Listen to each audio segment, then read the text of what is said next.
Hey everyone, welcome back to the channel. Today, we're tackling a straightforward guide on how to transfer your Chainlink tokens from Metamask to Robinhood in 2025.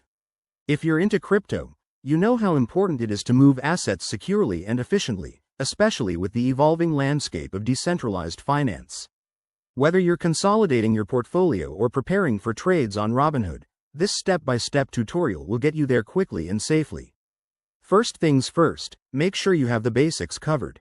You'll need a Metamask wallet with your Chainlink, Link, tokens, a Robinhood account that supports crypto deposits, and a bit of ETH for gas fees since we're dealing with the Ethereum network.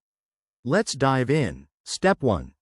Open your Metamask extension or app and connect to the Ethereum mainnet. Select your Chainlink tokens from your wallet assets. Double-check your balance to ensure you have enough Link to transfer. Step 2. Head over to your Robinhood app or website. Go to the crypto section and find the deposit option for Chainlink. Robinhood will provide you with a unique wallet address. Copy this carefully, as it's crucial to avoid any mix-ups. Step 3. Back in Metamask, click on Send for your Link tokens.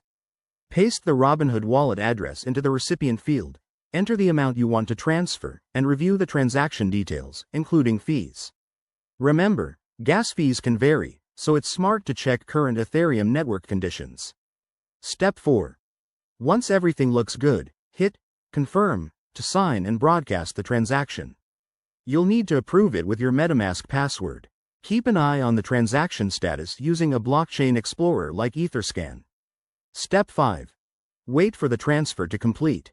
This usually takes a few minutes, but it can depend on network congestion. Once it's done, check your Robinhood account to confirm the link has arrived. And that's it, you've successfully transferred your Chainlink. A quick word of caution: always verify wallet addresses to prevent scams or lost funds. Crypto transfers are irreversible, so stay vigilant.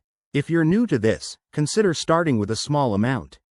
Thanks for watching, and if this helped, hit that like button and subscribe for more crypto tips. See you in the next video.